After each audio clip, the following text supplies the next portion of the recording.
Hola, ¿cómo están? Un buen fin de semana, el primer fin de semana de septiembre. Y pues ya estamos aquí, los huerfanitos, los metiches, todos listos para pues darles propuestas para que vean películas perturbadoras. O sea, yo creo que a ustedes les ha pasado eso, que ven o vieron una película y se quedan con una sensación de, ay, caray, como que aquí sí me llegó, sí me hizo tambalear, sí me quedé pues repensando lo que vi, me conmocionó emocionalmente, me recordó algo, me hizo reflexionar sobre alguna cosa o simplemente no la puedo entender. En fin, hoy el programa, ya saben ustedes cómo es Gaby Guerrero, y entonces dijo, perturbadoras. Y entonces todos nos opusimos, hicimos una marcha, estuvimos en la México Pachuca, nos fuimos al Zócalo, o sea, todo, pero la Gaby ganó. Y entonces vamos a hablar hoy de películas perturbadoras. Y Esto es una mentira. Esto es una mentira, me voy a defender, porque esto es un buen experimento social, Teresa, para la oposición real, en donde la oposición dice, yo hice todo lo posible por detener la dictadura, y la dictadura se queda así como pensando, ¿en serio hicieron todo lo posible? Porque yo nada más me vi a mí mismo. Es un buen experimento social. Yo puse el tema porque me lo dijeron, era un comentario, entonces yo lo puse, y entonces dije, ¿qué se les antoja de estos tres o cuatro temas? Y como de costumbre, Nicolás hizo el, pues cualquiera está bien. Teresa desaparecida, qué, desaparecida qué en acción. raro. Es que yo soy como Dante Delgado, estoy nada más esperando a ver qué pasa para aprovechar la circunstancia. Por eso digo, lo que sea está bien, yo voy solo de todas maneras. Y como de Ok. costumbre, mi papá agarró uno de los temas y le metió de su cosecha y dijo, ¿qué tal este tema? Pero como a mí me gusta. Entonces, esa es la democracia en acción. O sea, es como Alito Moreno, tu papá. Qué duras las Protesto, declaraciones. protesto, protesto. Pero Tere Vale es una mujer inteligente que sabe reconocer cuando las encuestas no la Pero favorecen, no tiene huipil. pero no tiene huipil, eso Pero es. ya voy a sacar, es lo que más me conviene a mí también para la panza, o sea, de veras, sí me conviene. Yo nada más quería hacer un apunte importante que me parece, que yo ¿Político?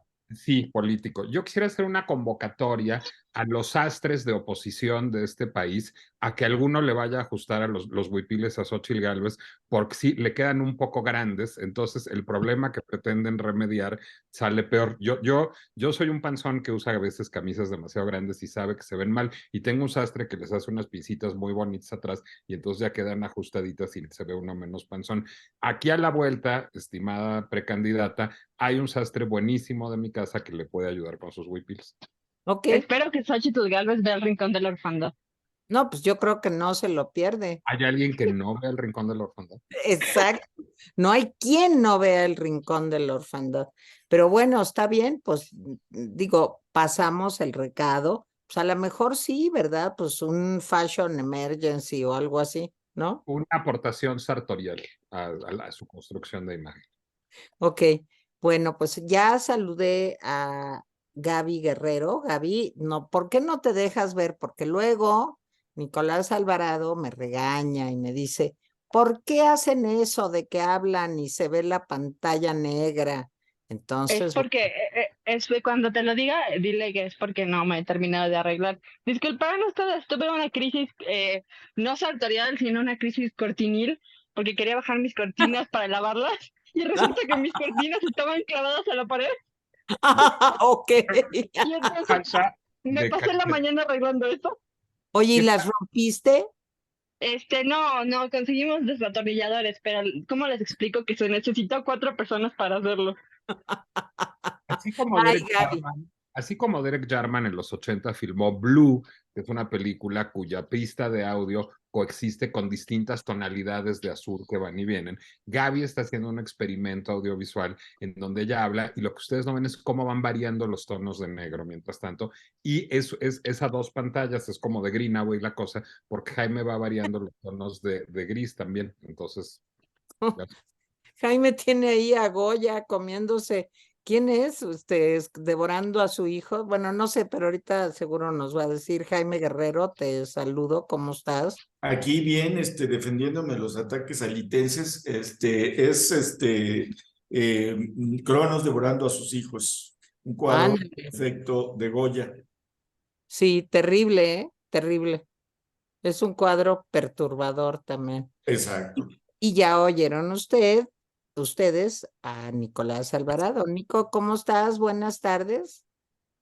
Yo aquí y dispuesto a sacrificarme por la patria y respetando los resultados de las encuestas.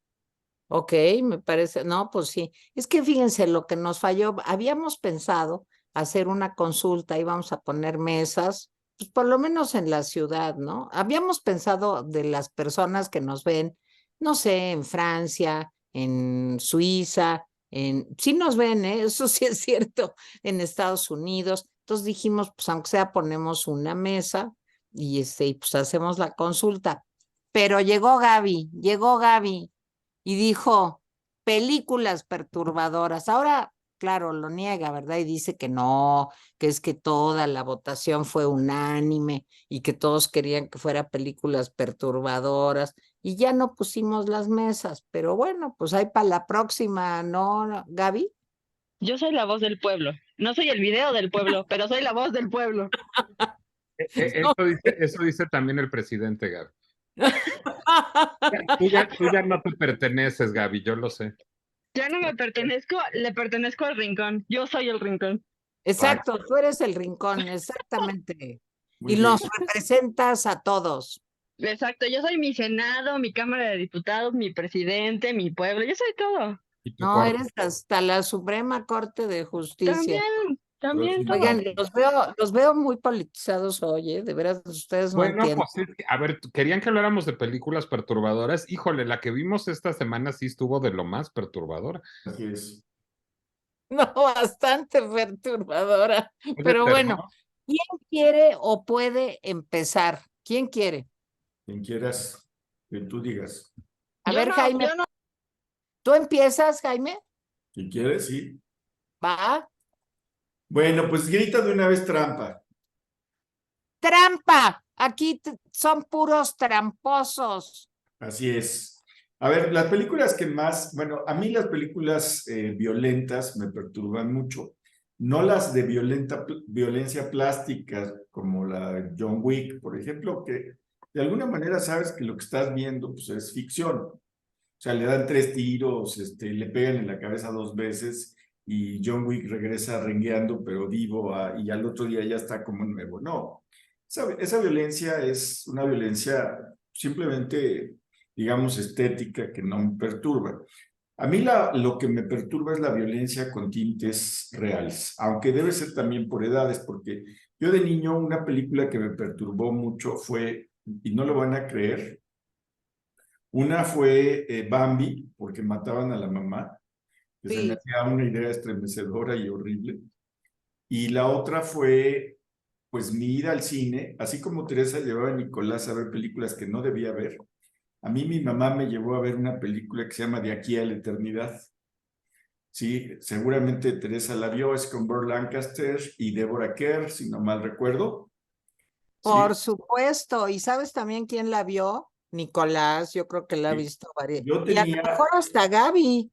De aquí a la eternidad, sí, por supuesto que vi de aquí a la bueno, yo eternidad. tenía 5 años cuando me llevaron a ver De aquí a la eternidad, 5 o 6 años, estaba yo muy chico.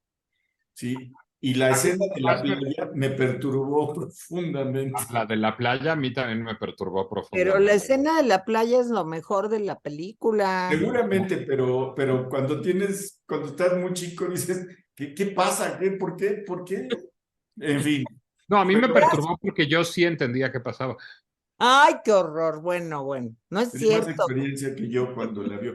Bueno, y ya adulto, la película que más me ha perturbado es Masacre en Texas y luego su colofón, Masacre en Cadena, que son 2 películas estremecedoras, sobre todo porque se refieren a hechos reales. Ahí la sangre, siempre te imaginas que puede ser de Adebis, bueno, es una película, pero ocurrió. Y Saló y los 120 días de Sodoma también es una película de Pierpaolo Pasolini, que me perturbó hasta cierto punto. Pero yo dije, no voy a escoger esas películas porque voy a escoger una película, voy a escoger películas mexicanas o que tienen que ver con México. Y bueno, pues el tema perturbador es la violencia. Y la primera película que recomiendo, y voy a tratar de tardarme 5 o 6 minutos en las 4 recomendaciones, no voy a entrar en muchos detalles, pero ahí va, a ver si logro hacerlo. La violencia de la realidad. Yo creo que la mejor película, o una de las mejores películas mexicanas, aunque fue dirigida por un director español, Luis Buñuel, que en ese entonces estaba en nuestro país, pero habla de la violenta que puede ser la realidad. Desde luego estoy hablando de Los Olvidados, una película de 1950, que además se grabó en 3, 4 meses o tal vez menos, y se exhibió el mismo año en que se grabó. Ya Luis Buñuel tenía una fama bien establecida, había filmado en México y había tenido mucho éxito en su etapa mexicana. Entonces le propusieron hacer una película sobre los niños pobres de México. Y bueno, pues más que de niños, pues son adolescentes. Y bueno, pues filmó Los Olvidados. Yo recuerdo que en la hemeroteca llegué a ver pues, críticas a esa película porque decían que México no era así. El problema con esas críticas es que esas críticas son falsas, porque México era así y de muchas maneras sigue siendo así. Esta película lo que retrata, más allá del argumento, es la violencia cotidiana, la violencia de unos con otros, ¿sí? Cuando se vive en un ambiente violento, la violencia se normaliza. Todo el mundo dice que está cercana a las películas neorrealistas italianas y tienen razón. Yo vi varias películas de esa corriente y sí, tiene todo el carácter. Es una película pues protagonizada por un extraordinario actor, Roberto Cobo, y que hace el papel del Jaibo, que es terrible el papel del Jaibo. Y hay un chico que se llama Pedro, Alfonso Mejía. La historia gira alrededor de estos 3 chicos, Jaibo, Pedro y el Ojitos. Y es como se va desarrollando, se habla de padres abandonados, madres que pues tienen que ejercer la prostitución, inválidos terribles, etc. Todo esto ambientado en una ciudad de México, en una especie de ciudad perdida de México. Entonces, la película es una película, pues, de veras muy, muy fuerte y no ha perdido vigencia a pesar de los 63 años. Sí, 63, pues yo creo que ya son más, ¿verdad? Sí, 73 años transcurridos. Déjenme decirles que tiene una de las escenas impresionantemente, pues yo diría, más eróticas, ¿sí? Que hay. Sí, en una de las escenas, el Jaibo, que es un adolescente, y la mejor palabra que lo describe es desalmado, podríamos decir gandalla, sí, desalmado, asesino, no tiene escrúpulos. Se esconde, sí, en la casa de Pedro, su amigo, pero cuando se da cuenta de que la madre de su amigo, una mujer muy joven, sí, muy guapa, no recuerdo el nombre de la actriz, se está lavando los pies. Es una de las escenas más eróticas. Por supuesto, el Jaibo sale y tiene una relación con la madre de Pedro. Bueno, la película termina violentamente. Jaibo mata a Pedro por haberlo delatado por un asesinato que había cometido y Jaibo es abatido por la policía. Pero lo más interesante es esta violencia cotidiana que no necesita de narcos ni de nada, sino es la propia gente que ejerce la violencia unos con otros. Mi segunda recomendación, y voy a tratar de apurarme, es Somos. No es una película, es una miniserie. Los Olvidados está en YouTube. Y la actriz es Estela Inda. ¿Mandé? La actriz es Estela Inda. Claro, Estela Inda, sí. Que protagonizó una película que produjo mi papá, les quiero decir. Y una mujer muy para... guapa, era una mujer guapa, pues. Sí, mi mamá, no sabes, Mi abuela la recordaba con menos cariño que tú, mi Jairo. mamá la recordaba con menos cariño porque Ya mi me papá, imagino. que vamos y que salgamos y que quién sabe qué, ya ven, ¿verdad? Bueno, Bueno, ya salen a balcón. luego, Las historias familiares. Bueno, exacto. la segunda recomendación es Somos, una miniserie mexicana que está en Netflix. Es una miniserie creada por un hombre, bueno, por un norteamericano que se llama James Schamus. James Schamus tiene una trayectoria interesante. Él escribió la película El Tigre y el Dragón, que fue en su momento pues, famosa, y también produjo Brokeback Mountain. Le ayudó a escribirla Mónica Revilla, que es una escritora y productora mexicana. Es conocida porque ella hizo el guión de la película El baile de los 41, que yo creo que vale la pena que se echen un clavado y vean esa película El baile de los 41. Y fue dirigida por Mariana Chenillo, que es una directora que yo digo que es muy interesante. La primera película que yo vi de Mariana Chenillo, pues fue esta 5 días sin Nora. Y a pesar de que es una película que se plantea de alguna manera cotidiana sobre un asunto cotidiano, la muerte de Nora. Es una película que al final resulta brutal. Pero bueno, regresemos a Somos. Esta mujer, Mariana Chenillo, dirigió Somos. Miren, la historia de Somos habla de un pueblo que se llamaba Allende, allí en el estado de Coahuila. Estamos situados ya no en 1950 como Los Olvidados, sino en 2011, durante el sexenio de Calderón, en lo más feroz de la guerra contra los narcos y de la guerra de los narcos pues, contra todos los demás. Hubo una matanza brutal que casi borró por completo del mapa a los pobladores de Allende, Coahuila. Pero déjenme decirles que esa matanza no se supo en lo inmediato. Había como pequeños pedazos de gente que se dedicaba a seguir las andanzas del narco en la prensa, pero nada muy fuerte. Incluso era tan inverosímil que los Zetas hubieran rodeado un pueblo completo y acabado en una masacre de todo el pueblo, que cuando yo leí la primera vez la referencia no lo podía yo creer. La brutalidad. Dice, es que no puede ser que tomes a todo un pueblo, los atrincheres en un lado y sistemáticamente los elimines. ¿Sí? En fin, en este caso, Somos habla sobre el asesinato de los Zetas y una operación fallida por la DEA. Todo esto se fue sabiendo poco a poco. Yo siempre, cuando siempre tuve la idea de que el presidente Calderón y su grupo de gente que hablaba de seguridad supo de este tema y lo ocultó, porque era impresionante. Lo publicó primero Diego Osorno en el 2014.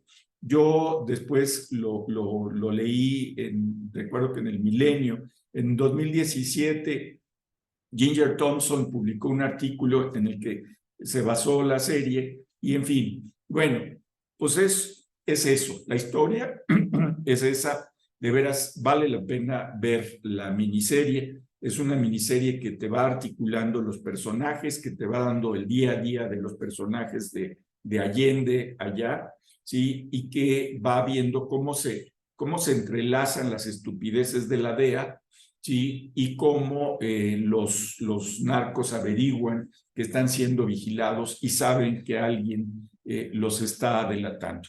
Es de veras impresionante.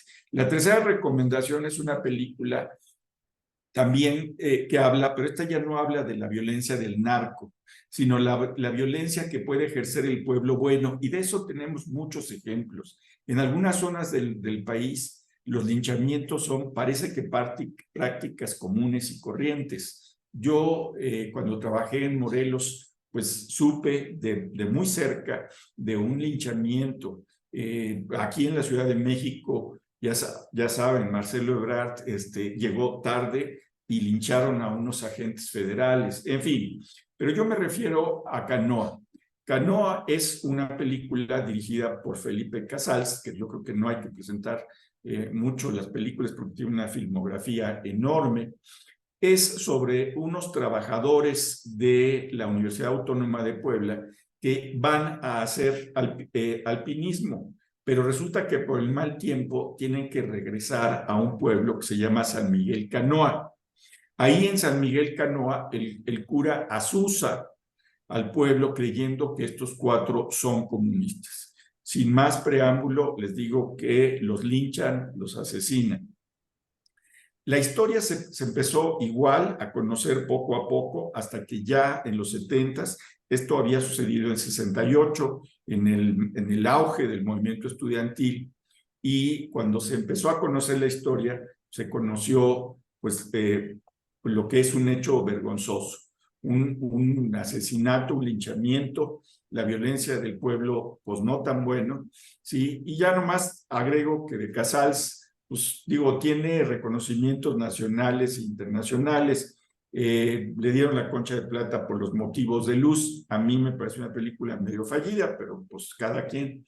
El año de la peste, Bajo la metralla, Las vueltas del citrillo, creo que se llama, Digna, sobre Digna Ochoa, en fin. Tanto oficio.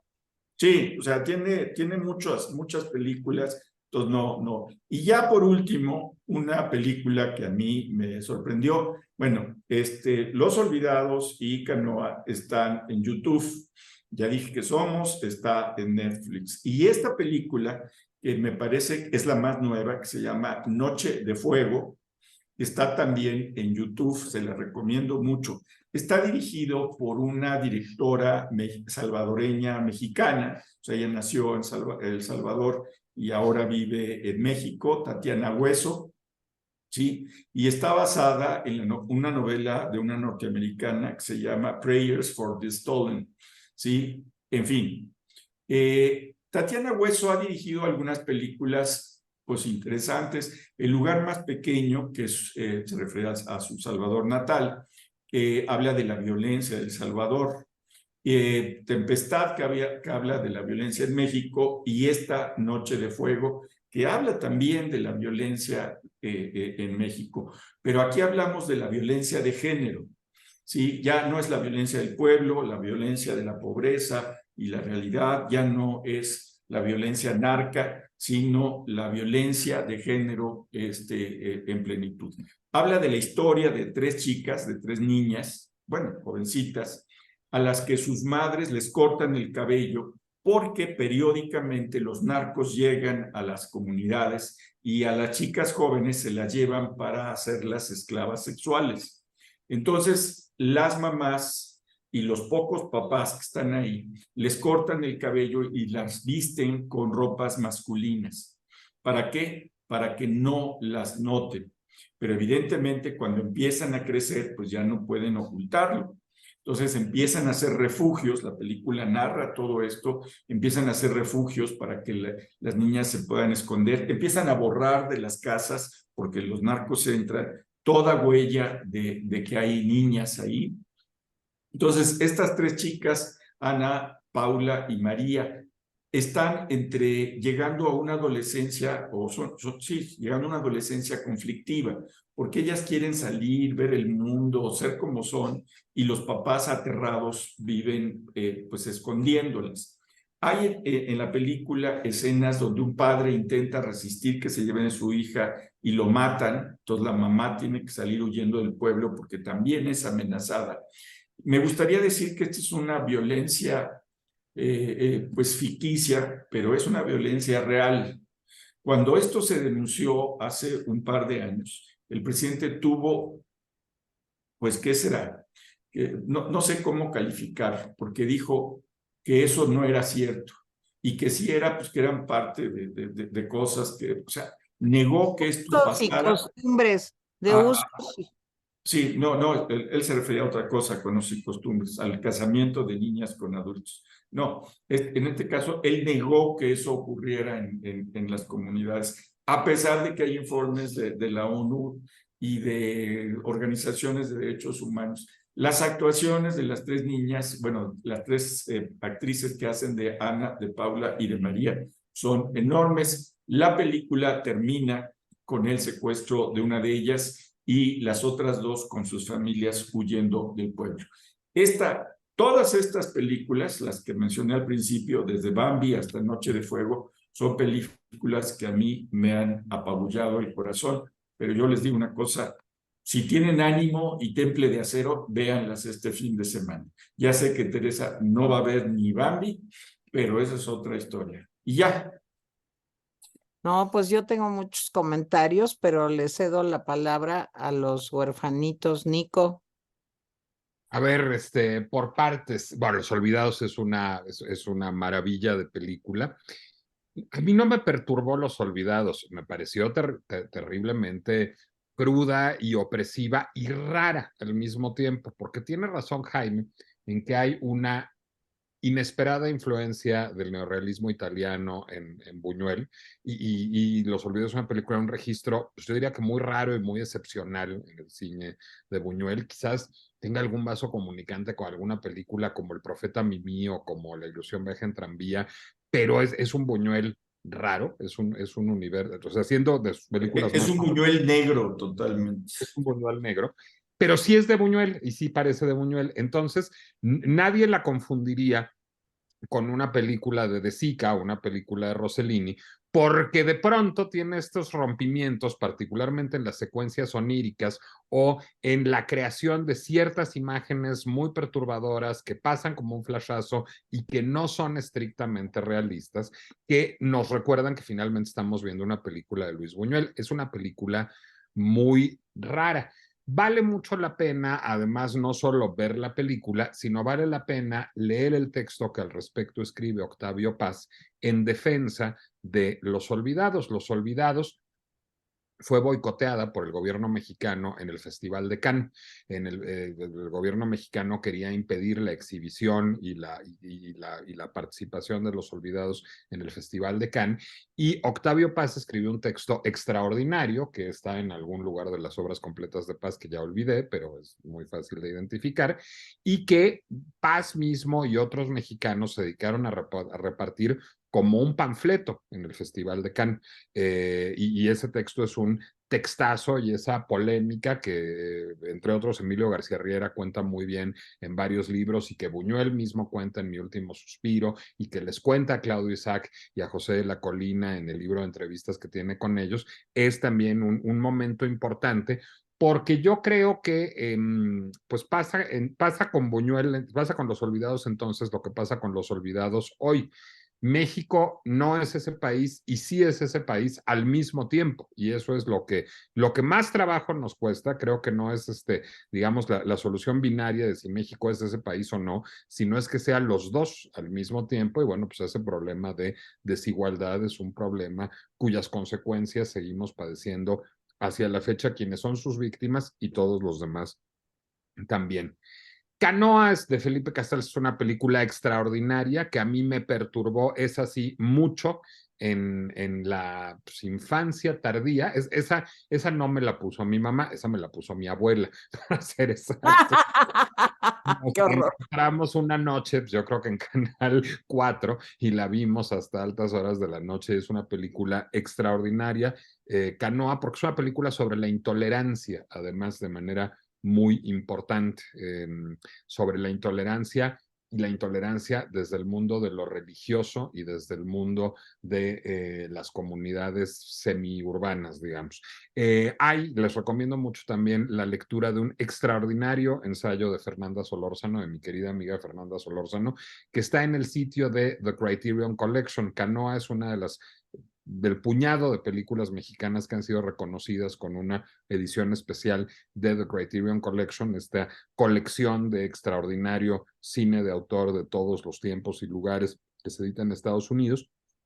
Y bueno, si ustedes compran su video de Canoa, su DVD o su Blu-ray, ahí tendrán ricamente editado el ensayo de Fernanda Solórzano, pero si no lo compran, el ensayo está plenamente disponible en el sitio de Criterion, que es criterion.com, y es extraordinario el texto de Fernanda sobre Canoa.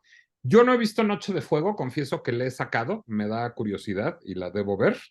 Y yo no he visto Somos y no me da curiosidad. Por razones de trabajo tuve que estar lidiando con algunos materiales relacionados con Somos y no pareció el tipo de cosa que me pudiera interpelar. Me llama la atención que a Jaime le haya gustado y a lo mejor le doy una segunda oportunidad porque Somos no se me antojaba originalmente. Bueno, pues yo tengo muchas cosas que comentar. Fíjense que yo la primera vez que me interesé por el cine de Buñuel, pues estaba yo muy chiquita, yo creo que tendría unos 8 o 9 años, y mis papás fueron a ver Viridiana. Y nunca se me olvidará, pues que, pues mi papá no me contó nada, pero mi mamá sí me contó la película, o sea, y yo me quedé muy impresionada. Y me dijo mi mamá, y es con una gran actriz mexicana que es Silvia Pinal.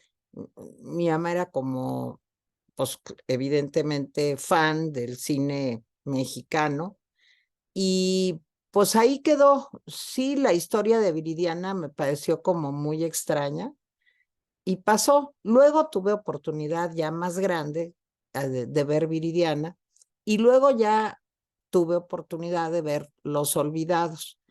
Pero les voy a contar algo, no es por pues simplemente parte de mi trabajo y Nicolás se ha de acordar, pues en un vuelo, por razones de la casualidad, pues iba Luis Buñuel en el vuelo.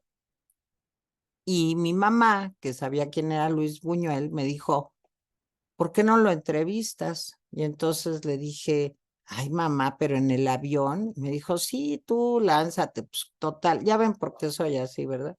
Entonces le dije, pero así llego de plano, claro, tú llegas y le dices, yo soy fulanita, y pues fíjese que yo sé quién es, y yo creo que mi mamá era quien lo quería entrevistar, pero yo lo entrevisté. Bueno, total que me paré. Y iba Buñuel con Luis Alcoriza, el director de Mecánica Nacional, entre otras cosas interesantes. Y eran súper amigos. Alcoriza y Buñuel eran, bueno, uno no podía estar sin el otro aquí en México. Y sin preparación, sabiendo pues lo que sabía de Buñuel, pues hice la entrevista, se publicó en la revista Siempre de aquella época, cuando dirigía la revista Siempre José Pajes Yergo, y obviamente me empecé a meter, ya luego que hice la entrevista, afortunadamente no salió tan mal, sí tenía yo alguna información para poder hacerla, pero yo creo que para Buñuel, siendo pues un hombre pues con un afán de libertad, yo diría como uno de los grandes motivadores de su vida, pues una película que mostraba también la perspectiva que tenía Buñuel, no solo de México, sino de ese mundo de desigualdad. Entonces, creo que a Buñuel, y a ver aquí los que son expertos, yo no lo soy, pero creo que a Buñuel le interesaban como 3 o 4 cosas en la vida. Le interesaba la religión, estaba muy conflictuado con ese tema. Obviamente, pues la dictadura de Franco, la imposición de una religión nacional y todos los conflictos del mundo republicano con Franco, la dictadura, y qué tanto la religión estaba insertada en esa dictadura. El otro tema que obviamente le interesaba y que también creo que marca toda la obra de Buñuel es el sexo. Creo que, bueno, ahí también seguramente Buñuel, no sé tanto de su vida privada, digamos, pero yo creo que ahí también como psicóloga, pues ahí había un conflicto. Y fíjense cómo se van entrelazando las cosas, ya me voy a callar, ¿eh? Cómo se va entrelazando la, la religión, la falta de libertad y el sexo. O sea, finalmente creo que es una combinación pues que tiene mucho que ver y que a Buñuel lo obsesionaba. Y creo que el cuarto elemento muy importante en la obra de Buñuel es la muerte. Entonces creo que si revuelves todo eso y le echas pues surrealismo y le echas pues la realidad de México, pues salen Los Olvidados, que es una película efectivamente muy perturbadora. Yo lo digo desde el punto de vista psicológico. Me imagino que cinematográficamente, pues también, pero desde el punto de vista psicológico, a mí me perturbó mucho. Y Canoa, pues es muy importante. Yo creo que en estos tiempos en donde pues estamos como llegando al macartismo, ¿eh? Estamos como llegando a esa época, es que es un comunista, entonces los libros de texto son comunistas. No, no, o sea, no se trata de si es una cosa o si es otra, sino se trata de si tiene los fundamentos pedagógicos, la intención de enseñanza, la vocación de despertar la curiosidad en los niños, en fin. Entonces, creo que Canoa, pues es algo que se ha repetido, como decía Jaime, yo me acuerdo claramente de ese linchamiento espantoso, los quemaron vivos en Tláhuac, y cómo dice que Marcelo Ebrard llegó tarde y no, él era jefe de seguridad, era secretario de seguridad del gobierno, y pues no llegó y no se pudo impedir esa barbarie que ha vuelto a suceder muchas veces en México. Las otras dos no las he visto y tampoco se me antojan mucho. Creo que tanto Canoa como Los Olvidados sí me dejaron pues muy impactada, eh, y son realmente, creo que obras maestras que vale la pena ver. Ese sería mi comentario. Gaby, ahora sí, Sí, ya, llegué, aquí estoy. a ver. Hola, hola, Ay, Fer. qué bonita. Yo nada más he visto una de las películas, que es Los Olvidados. Ahora, lo que deben saber de mí es que yo tengo una relación traumática con Luis Buñuel. Por personas que quedarán sin ser mencionadas, me pusieron el perro andaluz cuando tenía como 11 años. Ándale. Y entonces esa escena del ojo, Sí, no, no, no. solamente voy a decir la escena del ojo, si la quieren ver, pongan literalmente la escena del ojo, el perro andaluz. Es una cosa muy perturbadora. Y después de eso, yo creo que se me quitaron las ganas de ver a Buñuel, pero por ahí pues yo creo que estaba como en tercera de secundaria. Tenía un maestro que era de la Facultad de Filosofía y Letras, pero era como de estos activistas, así como de yo quiero ser parte del pueblo, y luego más tarde se volvió súper, hiper morenista, pero eso pasó hasta muchos años después. Y cuando estábamos en esta escuela, yo iba a escuela privada, nos puso Los Olvidados. Ahora, el problema yo creo que fue el contexto de cómo nos la puso, porque si ves una película, te puede gustar, no te puede gustar, te parece bonita, fea, romántica, lo que sea, pero ponerle una película a un grupo de gente diciéndoles, mira cómo hay adolescentes como tú que sufren y tú eres un privilegiado, es probablemente la peor forma de poner esa película. O sea, es el peor contexto que le puedes dar a esa película, porque al final nunca realmente pude, pues no se disfruta, ¿no? No se disfruta esta película, pero nunca pude apreciarla, digamos. Porque todo se me puso en un contexto de pasar 1 hora y media ahí sentada con una persona que nos estaba diciendo, este es el México real. Estos son los adolescentes reales mexicanos.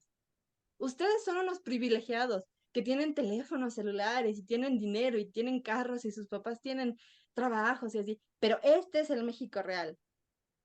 Ustedes son unos como mexicanos falsos. Ahora se usa el término whitexicans, pero en aquel entonces no existía todavía el término whitexicans. Pero pues la idea esencial de ponernos esto era pues ponernos en oposición, ¿no? O sea, ustedes no van a entender nunca qué es México porque nunca van a ser estos chavitos que viven en la calle. Entonces, no, nunca puedes entender México. Y entonces cuando yo creo que te ponen una película diciéndote, nunca vas a entender esto, pues nunca la vas a apreciar. O sea, en serio, nunca la vas a apreciar porque nunca vas a ver las sutilezas, nunca vas a ver las cosas que tiene. Siempre te vas a sentir como agredido por la película. Ahora sí, la película no tiene la culpa. La película es brutal y no tiene la culpa. Pero yo creo que yo vi esa película como eso y nunca realmente después de eso, he visto un par de películas de Buñuel después de eso y pues creo que un poco me arruinó la experiencia. O sea, como que no, nunca se arregló en mi cabeza. Pero véanla, o sea, yo creo que vale la pena. Pero tampoco se crean que ese México es el único México. Nicolás Alvarado tiene la razón. O sea, es ese México y este México y todo es México. Yo también tendría una pregunta importante que es, no creo que tu maestro haya realmente pertenecido al universo retratado en Los Olvidados. Es más probable que haya pertenecido a un universo más parecido al tuyo. Mi papá conoció a este maestro, no sé si se acuerda, el Mosh, le decían el Mosh. No era el Mosh, obviamente, le decían el Mosh. Y yo muchas veces le conté a mi papá que nos decía cosas como, es que ustedes que tienen Nikes nuevos, o Reeboks nuevos, o Adidas nuevos, y yo traigo mis chanclas, hechas por indígenas. Y entonces, era así, o sea, siempre era como ese, como que ¿para qué vas a enseñar a una escuela privada a ningunear a tus alumnos, no? Y en algún momento se lo conté a mi papá me dijo, ¿es en serio? Y yo así como, sí, es en serio. Y creo que una vez habló con él, o 2 veces habló con él, y bueno, mi papá se reía porque el tipo era tan falso, tan artificioso. O sea, era realmente pues de dientes para afuera. Era de la 4T. Era de Es 4T, No había visionario. 4T todavía. no sé No, si te pues era acuerdas un de él. visionario. No existía la palabra, pero era un inventado. Eso es lo que era. No, miren, lo que pasa es que parte de la izquierda siempre fue culpafílico. O sea, para convencerte de seguirlos, te querían hacer sentir culpable porque tú comieras 3 veces al día. En fin, se manejaba mucho eso y por desgracia, ese era un método, sobre todo de los maoístas, debo decirlo, y de grupos pues, muy sectarios, y era eso, hacerte sentir, o sea, el amor por la culpa, o sea, es tan judeo-cristiano que no se dan cuenta, pero bueno, eso es otra historia. Pero sí, se manejaba mucho en la izquierda eso, o sea, ¿qué vas a hacer cuando llegue la revolución? Y la verdad es que como buen trotskista aprendí a mofarme de ellos, o sea, pues, esa es una estupidez, y además, pues funciona bien les voy a decir una cosa, sí funciona bien en cierto tipo de carácter. Pero Sí. ¿Sí? Gabriela aprendan de no mí. tiene ese tipo de carácter. No, Sí, ya no. nos hemos, No, no, yo no afortunadamente. tengo. Y yo siempre me peleaba con esto porque yo, incluso desde entonces, como a los 14 o 15 años, sí le decía así como, dude, esto que estás diciendo no tiene sentido. Muchas veces eso fue un pleito con mi escuela, pero aprendan de mi experiencia. O sea, sí vean estas películas, vean Los Olvidados, supongo que vean las otras también, pero no se vayan con la finta de, porque este es el México jodido, es el único México. Porque no es cierto, o sea, véanlas, entiendan y entiendan que todas estas cosas coexisten una con la otra, que el México fancy de Polanco es el mismo México, o sea, entonces véanlas y tomen eso en cuenta. Muy bien, pues sesudos comentarios. Bueno, si quieren voy yo y dejamos al final a Gaby y a Nico, si les parece. Sí, ¿Cómo? Claro, por adelante, supuesto. adelante. Bueno, miren, saben que a mí me gustan las películas de zombies. Nunca me ha perturbado ninguna película de zombies. Saben que a mí me gustan la mayoría de las películas de terror. Ya se han vuelto como muy repetitivas. A Gaby sé que también le gustan. En eso nos parecemos mucho. Pero yo les voy a decir quién me hizo ver por qué me gusta eso. Pues es justo la película que les voy a recomendar. Y esta película se llama Apocalipsis Now. Y ustedes dirán, ¿y qué tiene que ver Francis Ford Coppola, el director de esta película? Es el mismo director del Padrino, pues con los zombies, los monstruos, las películas de, pues hasta de ciencia ficción. Ya me gustaba desde antes. Me gustaba mucho Lovecraft, en fin, los cuentos de Edgar Allan Poe. Yo decía, pues qué chistoso que a mí esas cosas no me dan miedo cuando veía yo, pues que a muchas personas, pues no querían verlas porque les daba miedo. Pero todo se me aclaró en 1979 cuando se estrenó Apocalipsis Now. Apocalipsis Now, como les comentaba, es una película dirigida por Francis Ford Coppola. Sale en, no es el centro de la película, pero no es el papel principal de la película. Lo lleva a cabo Marlon Brando, que sale como un coronel que se volvió loco, pues después de haber sido pues un militar con una disciplina, con una carrera pues que pintaba para ser extraordinaria por sus dotes, por su inteligencia, por su capacidad como estratega y demás, pues es un militar que se vuelve loco durante la guerra de Vietnam. Esta película está basada en una novela de Joseph Conrad que se llama El corazón de las tinieblas, que yo no he leído. Estaba de moda, muy de moda, añitos antes de que se estrenara Apocalipsis Now, pero ya ven que yo soy mala para las novelas, o sea, no me gusta mucho leerlas, pero he escuchado a gente que respeto, pues que decía que era una gran novela. Yo me quedé con la pura película y les quiero decir una cosa, yo creo que me empecé a sentir un poco mejor como unos 15 días después de ver la película.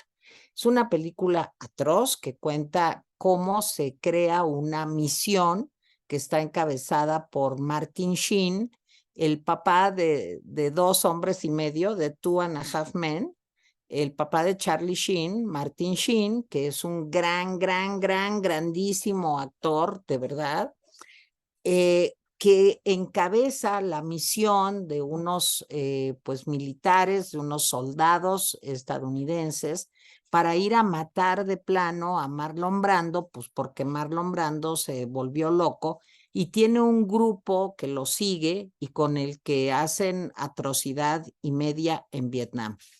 Además de esto, hay una escena que yo creo que la deben de ver en Apocalipsis Now, que es cuando pues un comando de un grupo, no sé cómo se dirá en el lenguaje militar, pero ves un grupo grande de helicópteros, ahí Robert Duvall, que se acuerdan, Robert Duvall fue el consejero del Padrino en las películas del Padrino y que también es un grandísimo actor, pues encabeza una misión para poder llegar a encontrar a Marlon Brando, el coronel loco, y matarlo, en donde salen los aviones acercándose a una aldea del Vietcong con las valquirias de, bueno, miren, lo recuerdo y se me pone chinita la piel, de veras, y cómo llegan los helicópteros y de plano borran una aldea, no solamente con bombas y misiles o como se llamen,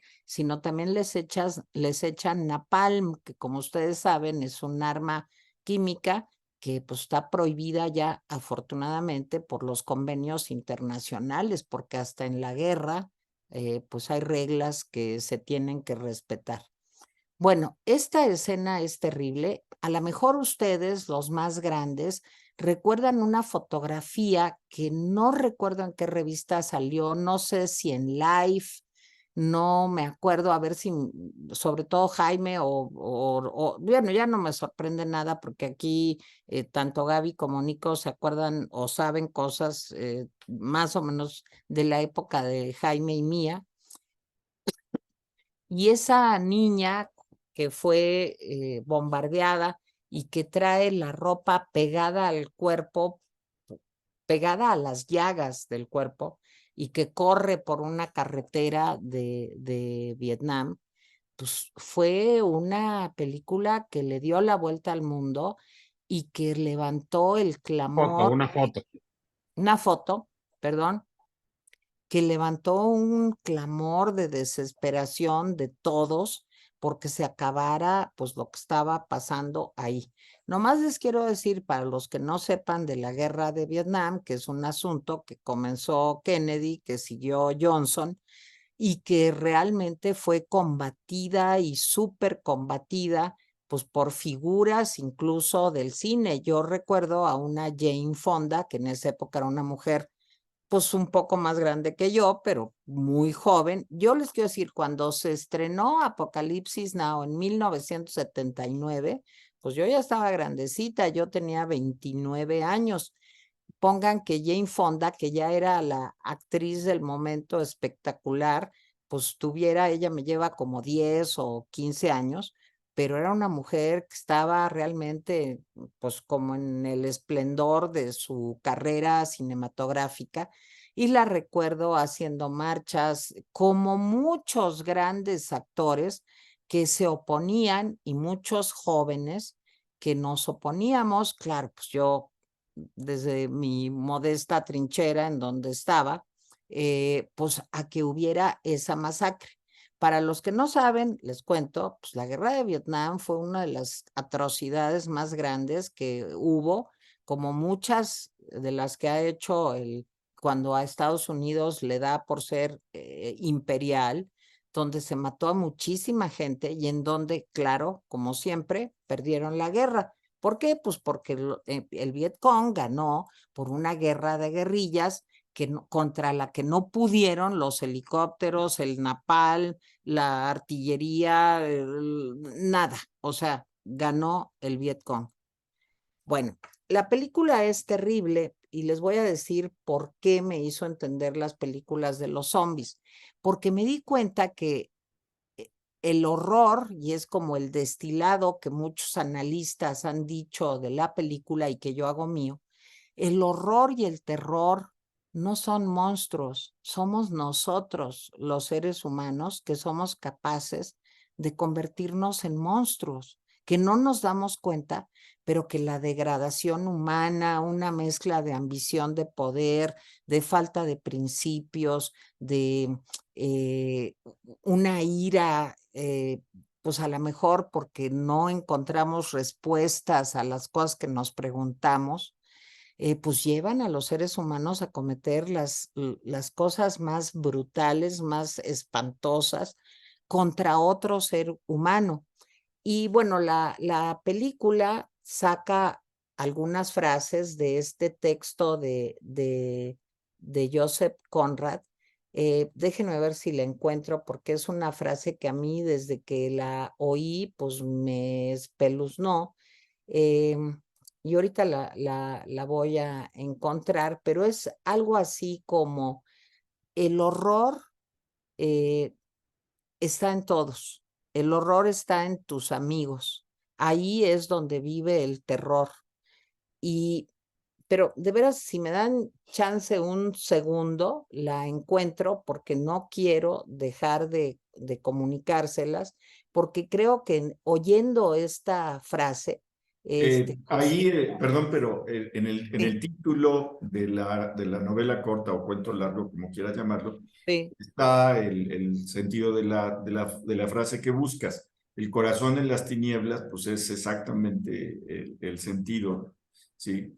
No, pero hay otra, hay una No, frase, no, la frase es más larga, pero se sí, sintetiza así. sí. Y bueno, a partir de ahí me empecé a comprender a mí misma y dije, claro, es que cómo me van a dar miedo a Alien o las películas de zombies o cualquier monstruo que salga de la ciencia ficción o de la imaginación de un gran escritor. ¿Cómo me van a dar miedo los vampiros? ¿O cómo me va a dar miedo, pues no sé, los seres primordiales de Lovecraft? Lo que da terror, pues es a lo que somos capaces de llegar los seres humanos.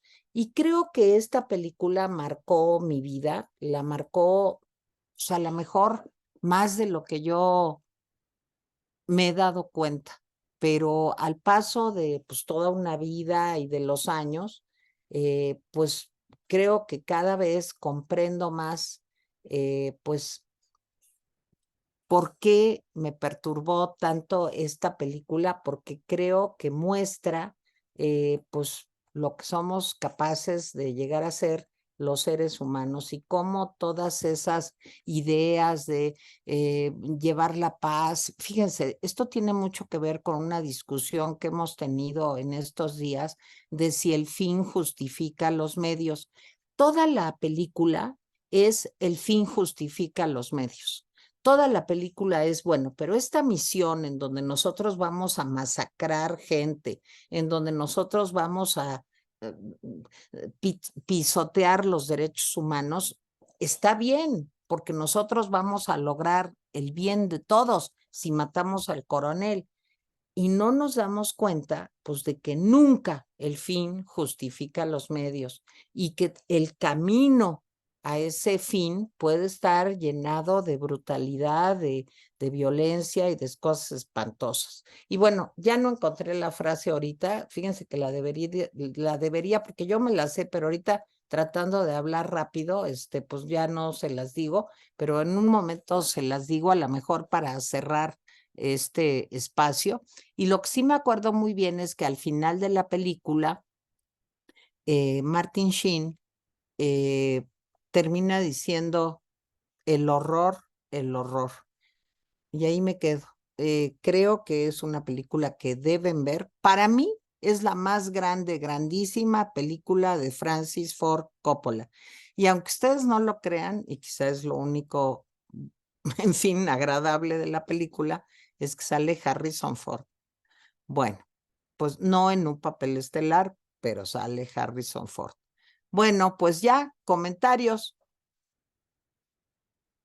Bueno, pues es una película muy terrible, digamos, sin duda es una película muy descorazonadora y es una novela muy terrible y muy descorazonadora y ambas son extrañamente poéticas, digamos. El corazón de las tinieblas tiene muchos pasajes, digamos, muchos pasajes, digo, tampoco es una novela tan larga como bien decía Jaime, pero bueno, tiene pasajes famosos que no son realmente narrativos, sino que abrevan más de la idea del universo del poema en prosa o de la filosofía, diría yo incluso, que llevan a una reflexión justamente pues, sobre lo que decías, es decir, sobre el potencial para el mal y para el horror presente en todos nosotros y sobre el sobrecogimiento que implica atestiguar el resultado de ese horror. Creo que es una película extraordinaria, es un tour de force cinematográfico y técnico, además notabilísimo. Es una película, yo diría que quizás la más vistosa de Coppola, y cuando digo vistosa es, El Padrino es sobre todo una buena historia bien contada. O mi película favorita de Coppola, que es La Conversación, es una película que es un mecanismo de relojería. Es una película que está ensamblada de detallitos y partecitas. El corazón de los dineros. Apocalypse Now tiene, digamos, esta cosa de ser además una superproducción que supuso helicópteros, efectos especiales, un rodaje muy complicado. Entonces, al mismo tiempo, resulta como una experiencia casi como disonante, estar al mismo tiempo admirando el logro cinematográfico de haber, pues digamos, podido construir este universo, reconstruir el horror de la guerra de Vietnam y el horror que nos está comunicando lo que estamos viendo y lo que estamos oyendo. Es una grandísima película. Ya encontré la frase antes de que hablen mis compañeros. La frase es, el horror tiene rostro y debes hacerte amigo de él. El horror y el terror moral son tus amigos y si no lo son, son tus enemigos, enemigos que temer, verdaderos enemigos. La frase es, bueno, demoledora también. Jaime.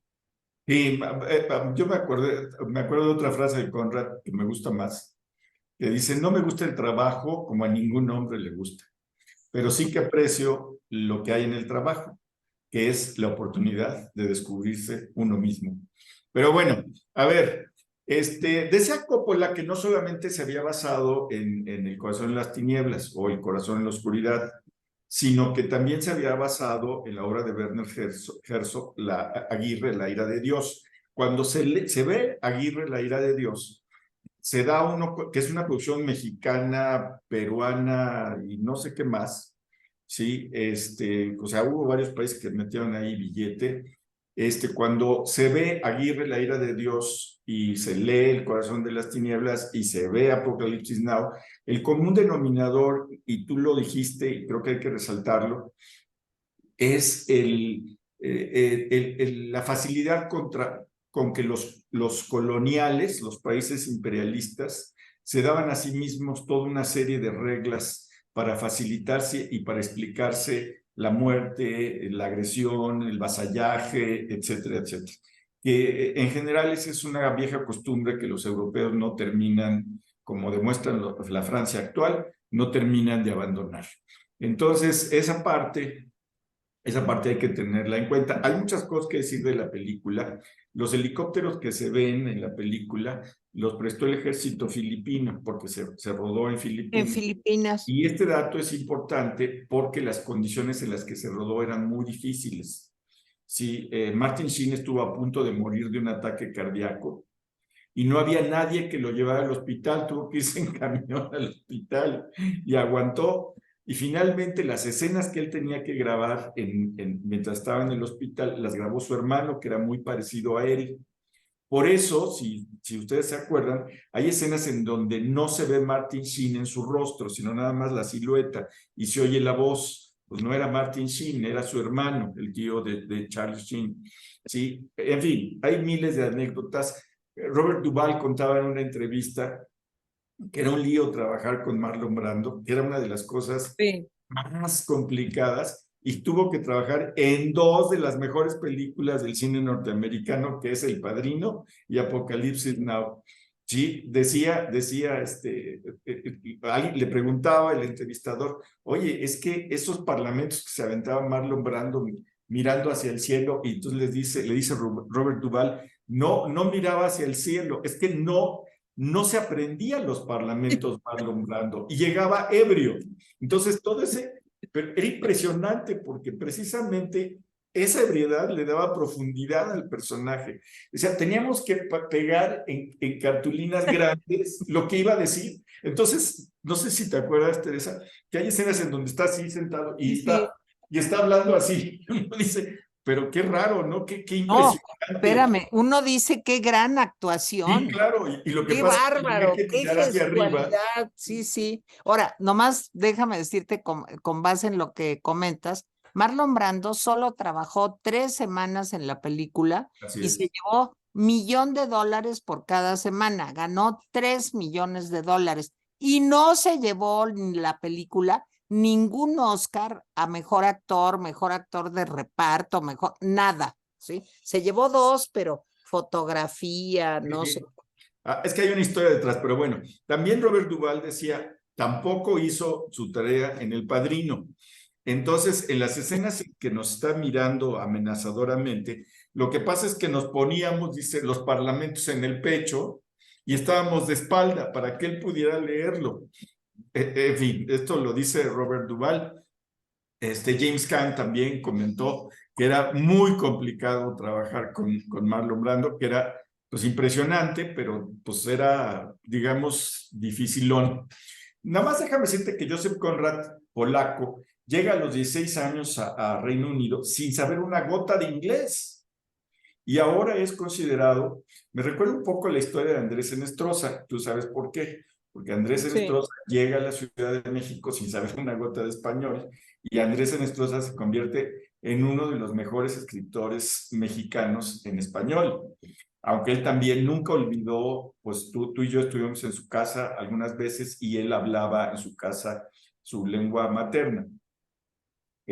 Joseph Conrad se convierte a la postre en uno de los mejores escritores de lengua inglesa, a pesar de que a los 16 años no sabía. Y Joseph Conrad, la vida de Joseph Conrad es importante porque si en sociología se intenta explicar lo que es el colonialismo, se tiene que leer las novelas de Joseph Conrad. Es el mejor tratado sobre colonialismo porque él lo vio en carne propia, él anduvo por un montón de lados, en África, en el Congo, de ahí sale El corazón en las tinieblas, ¿sí? De ahí sale de su vivencia. Esto que estás diciendo es sumamente importante, Jaime, porque el corazón de las tinieblas está, como decía Jaime, en África, y la película, todo el argumento ese lo pasaron a la guerra de Vietnam.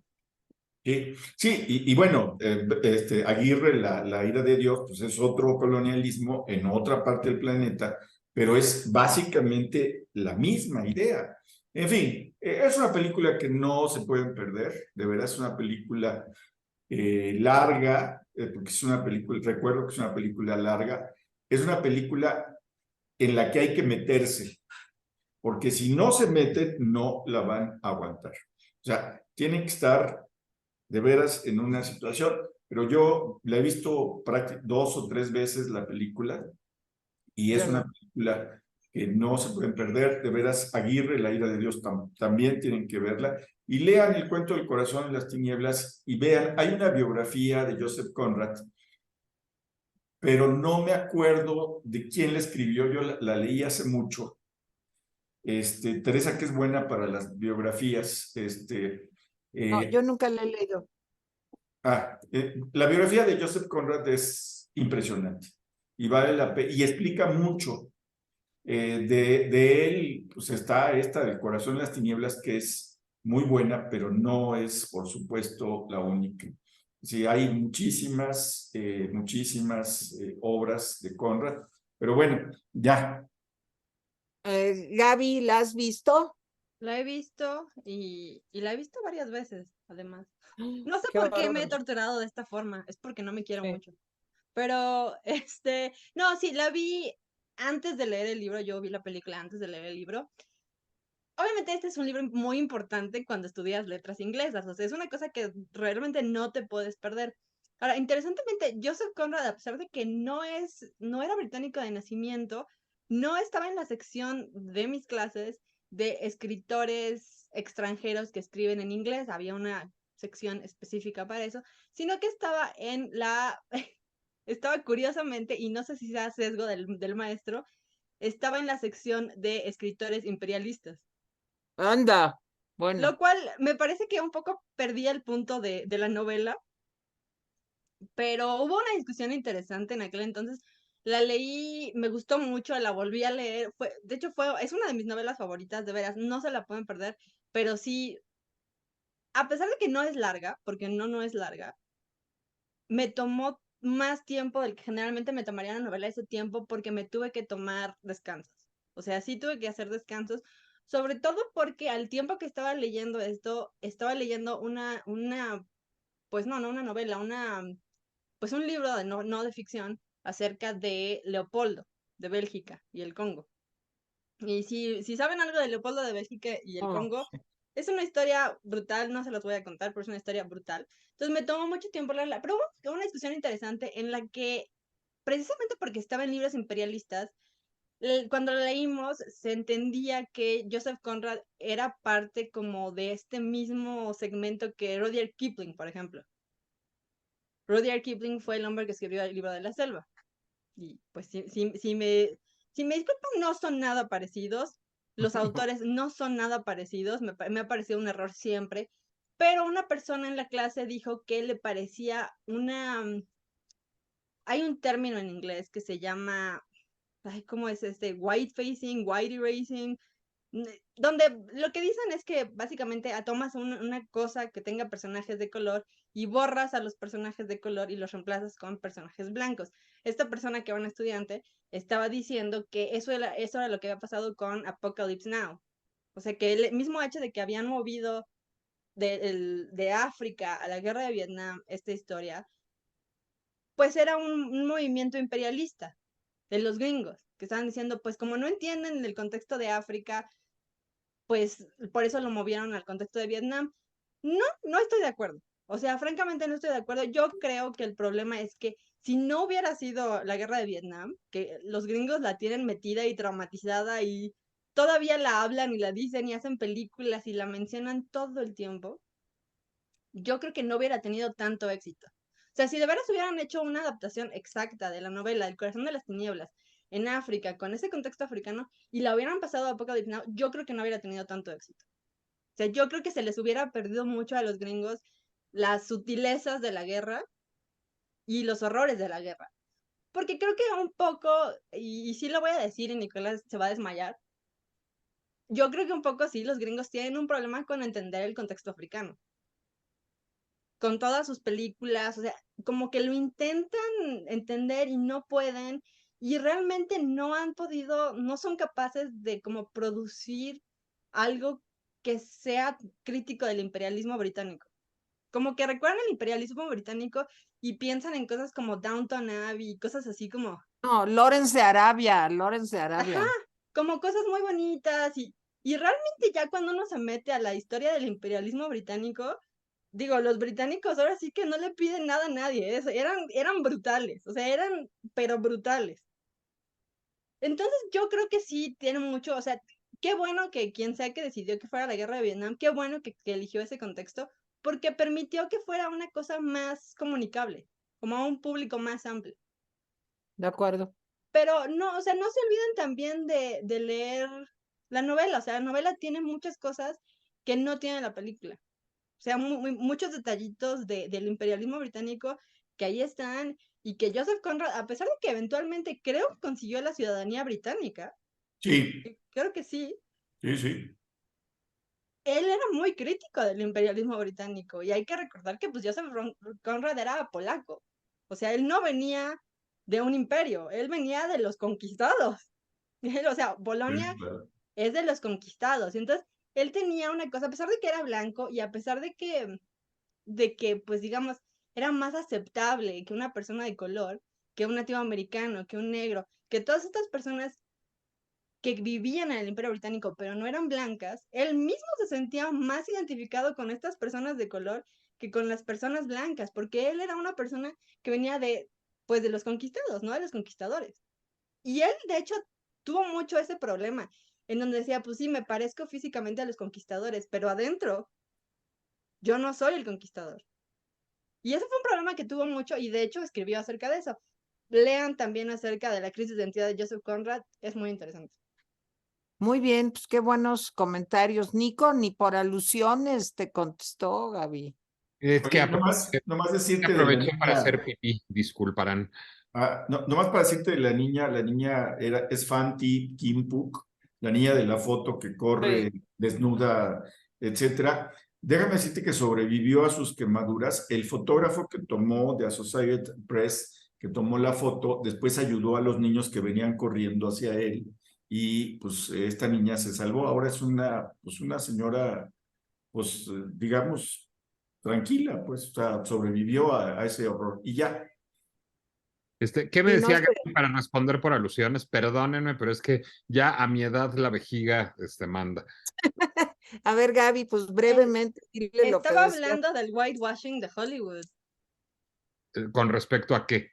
Al Apocalypse Now. Estaba diciendo que en la universidad cuando leímos este libro, alguien se quejaba amargamente de que habían hecho whitewashing, así se llama whitewashing, de la novela para pasarla a la guerra de Vietnam y que habían cambiado el contexto. Y yo dije que Hollywood tenía problemas para entender el imperialismo británico.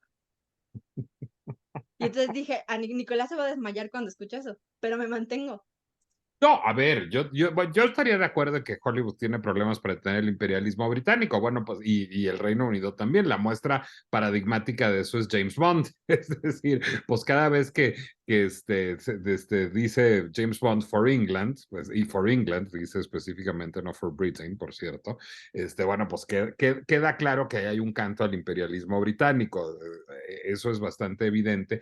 Y hay un cierto esnobismo, digamos, hollywoodense de lo al cine británico. Ahora te diré, pues más que whitewashing, al revés, yo creo que la película es extraordinariamente dura con los propios Estados Unidos. En lugar de ver la paja en el ojo ajeno, ven la viga en el propio. Y eso me parece extraordinariamente meritorio de Coppola. Es decir, tomar el libro de Conrad, que es evidentemente muy previo a la guerra de Vietnam, para hablar del conflicto que acababan de vivir los Estados Unidos. Así es. Bueno, sigamos. Nico.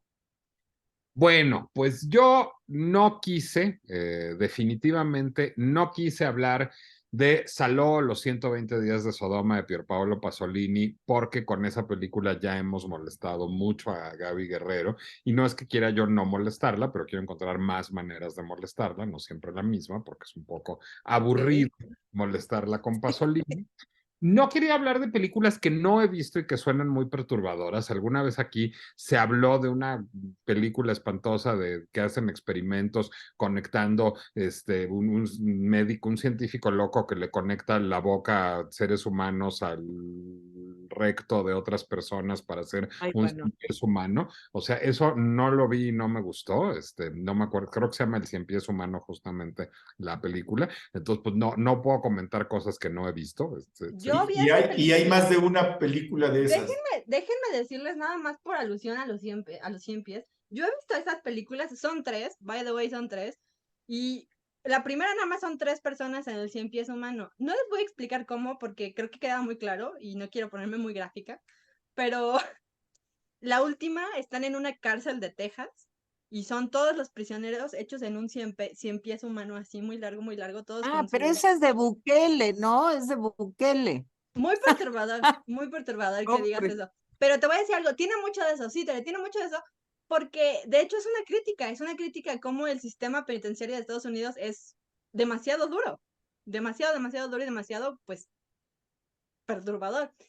Pero yo la vi y quiero decirles, no me perturbó, me dio mucha risa, porque es lo que dice mi papá, es violencia plástica.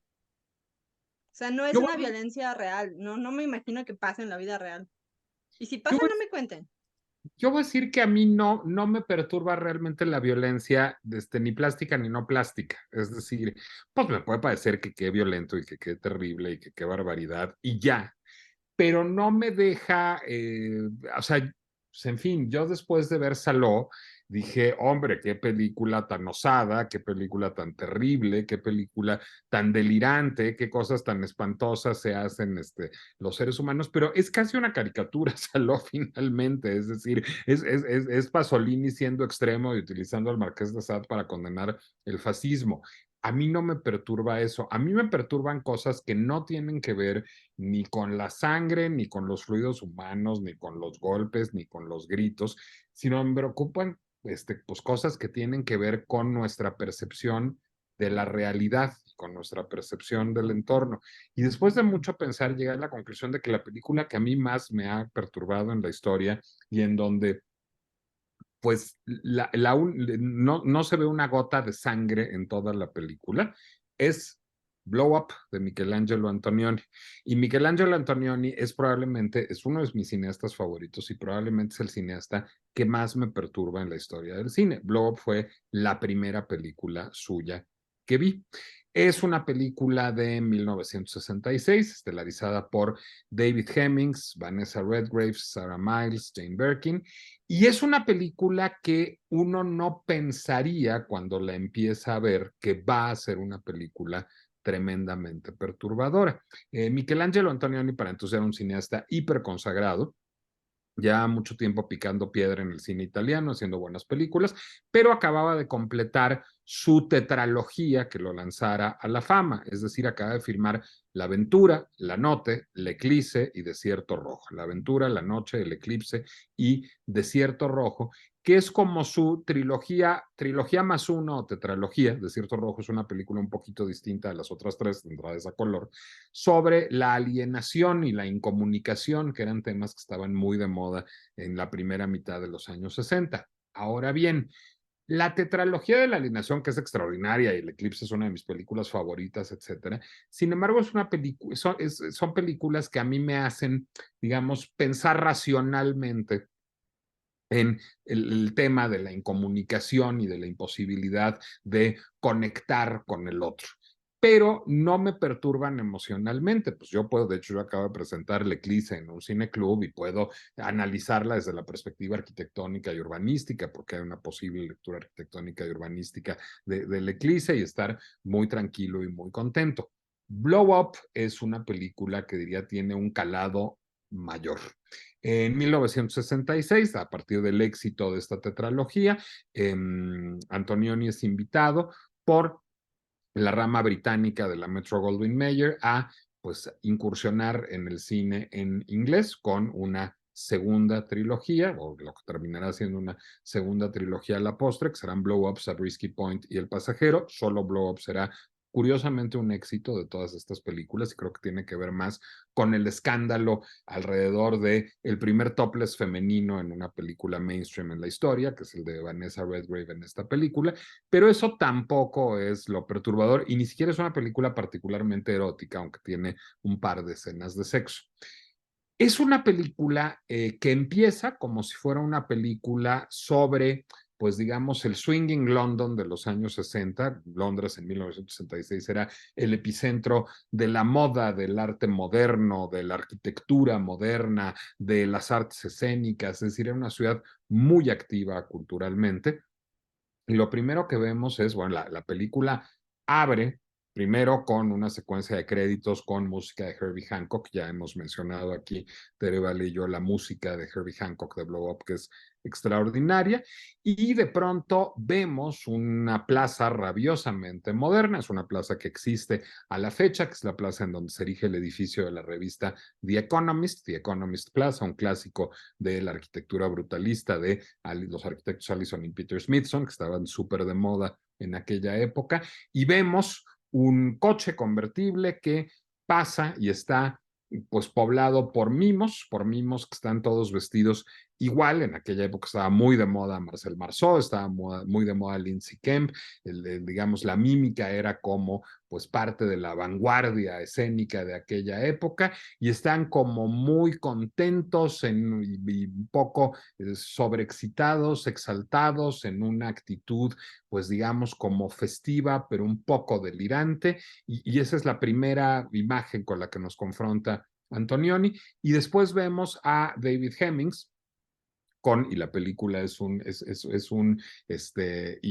digamos, es una referencia icónica en la historia de la moda. La primera vez que yo me compré un saco de terciopelo azul y unos jeans blancos fue por ver a David Hemmings en Blow Up, que era el non plus ultra de lo cool, digamos, saliendo de un hotel de mala muerte, porque es un fotógrafo que al mismo tiempo hace obra personal, y hace obra personal un poco como el maestro de Gaby sobre la miseria, pero al mismo tiempo es un fotógrafo de moda de altísima monta que está haciendo un shooting para una revista que debe haber sido pues algo así como el Tatler la edición británica de Bazaar o de Vogue. Y entonces llega a su propio estudio y ya lo están esperando las modelos, las verdaderas grandes modelos británicas de aquella época, Jean Shrimpton, Verushka. De hecho, ya he citado también esta secuencia que parodia muy simpáticamente Mike Myers en Austin Powers, en donde él pues tiene como esta secuencia en donde pues exhibe un gran despliegue libidinal al tomarles fotos a las modelos y ellas con él, y están súper seducidos todos, hasta que se aburre, se va, se aburre de este propio glamour. La película en los primeros 20 minutos nos ofrece una carretada de glamour, y después de eso la película dice: el glamour es aburrido, al personaje que es el protagonista de todo este glamour no le interesa el glamour, y lo único que quiere es irse a tomar fotos a un parque en las afueras de Londres. Yo hice un peregrinaje a Marion Park, que está muy cerca de Greenwich, como a 40 minutos de Londres, se puede llegar en metro, yo llegué en metro, a ver el parque de Blow Up. Y entonces empieza a tomar fotos, parece que quiere tomar fotos de la naturaleza, y se topa con una pareja que parece que está teniendo un encuentro romántico. Se ven un poquito angustiados, se besan, pero como que discuten. Pareciera que hay una relación quizás ilícita, pareciera que hubiera a lo mejor un rompimiento. En algún momento los empieza a fotografiar. Ella, que es Vanessa Redgrave, se da cuenta, empieza a querer evitar que los fotografíe, termina queriéndole arrancar el rollo, queriendo perseguirlo. Él logra huir, regresa a su estudio. En su estudio volvemos a este glamour delirante en donde están dos chavitas, Jane Birkin y otra modelo, que quieren que las lance al estrellato y que las haga modelos. Termina teniendo pues un encuentro sexual con ambas, un threesome. Resulta mucho menos excitante y estimulante de lo que le parece. Las despacha, les dice que mañana las fotografía, y más bien en toda esta alienación antonioniana en la que está el personaje, pues revela las fotografías y detecta que ve algo raro. Y entonces empieza a hacer blow-ups, empieza a hacer ampliaciones y ampliaciones y ampliaciones de las fotografías, y descubre que quizás haya un cadáver en ellas. Quizás haya una pistola en ellas. Eso es lo primero que descubre. Y quizás su intervención haya evitado que alguien haya matado al hombre de la pareja. De pronto irrumpe Vanessa Redgrave en su estudio como si quisiera seducirlo, pero en realidad lo que quiere es recuperar el rollo. Él la engaña, le da un rollo que no es, ella lo engaña, le da un teléfono que no es, tienen ahí como un escarceo sexual que no acaba de cumplirse.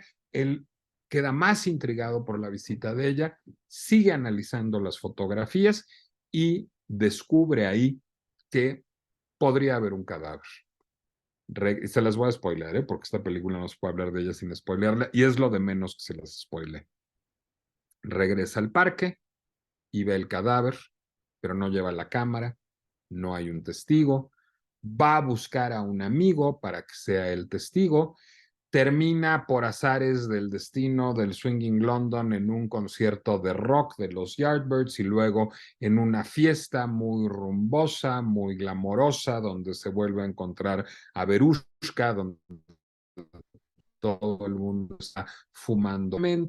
Logra regresar con la cámara y el cuerpo ya no está. Y la secuencia final de Blow Up es muy impresionante. Él está pues muy abatido emocionalmente, es decir, él ahora sí que se quiso erigir en el verdadero en el auténtico Salvador Blanco. Él se había contado la fantasía de que él había o impedido o descubierto un asesinato.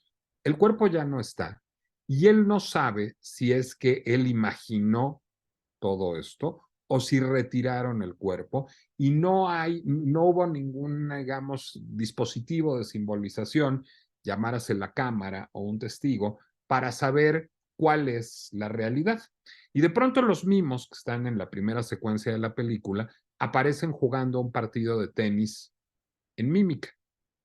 No tienen raquetas, no tienen una pelota, pero aparecen jugando tenis y en la banda sonora, en la pista de audio, escuchamos el partido de tenis. La genialidad de Antonioni es utilizar el diseño de audio para que nosotros veamos el partido de tenis, los movimientos de los mismos son los de un partido de tenis, oímos la pelota, oímos las raquetas, oímos el viento, oímos el roce de la pelota contra las raquetas, el ir y venir de la pelota, de la arcilla, los pasos en la arcilla, pero no hay raqueta y no hay pelota y no están jugando tenis en realidad.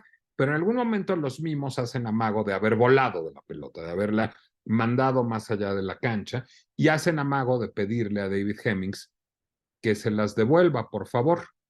Y entonces él duda mucho, pero en algún momento sucumbe al pacto del constructo de la realidad, como diciéndose, dado que la realidad es una convención, dado que no podemos estar seguros de nada, lo único que puedo es, pues digamos, conceder que tenemos un pacto que dice que esto es una pelota de tenis, y entonces toma el aire en sus manos, la nada, como si fuera una pelota de tenis, y se las devuelve. Y ellos pueden seguir jugando, simulando su juego. Y entonces de pronto vemos una toma abierta de David Hemmings en medio del verdor del parque y de pronto desaparece David Hemmings y finalmente el personaje del fotógrafo, pues exista o no, no es más que el constructo que es resultado de un pacto entre el cineasta y el espectador, entre Michelangelo Antonioni y nosotros. Y yo me pasé, esa es de esas películas que me enseñó mi mamá en la adolescencia, ya no en la infancia. Y pues yo creo que yo he pasado noches y noches y noches de mi vida pensando en Blow Up y pensando en el falso pacto de la realidad y en la realidad como constructo a partir de eso. He escrito artículos al respecto, he escrito piezas de televisión de eso y en momentos, digamos, cumbre de mi vida, en donde me siento muy desconcertado por lo que pasa, vuelvo a ver Blow Up, que es una película que he visto muchísimas veces. Es una de las grandes películas de la historia del cine. No tiene nada de violencia, no tiene nada de sangre, tiene poquito sexo, pero es eminentemente perturbadora y en efecto su premisa, como seguramente va a elaborar Gaby sobre eso, está tomada de un cuento de Julio Cortázar que se llama Las babas del diablo, pero solo su premisa, y ahorita seguramente Gabriela Guerrero y Tere Vale y Jaime Guerrero y todos elaborarán sobre eso. La película se llama Blow Up es de Michelangelo Antonioni de 1966 con David Hemmings, Vanessa Redgrave, Sarah Miles y Jane Birkin, y está tanto en Apple TV como en Amazon Prime a la renta por 50 pesos.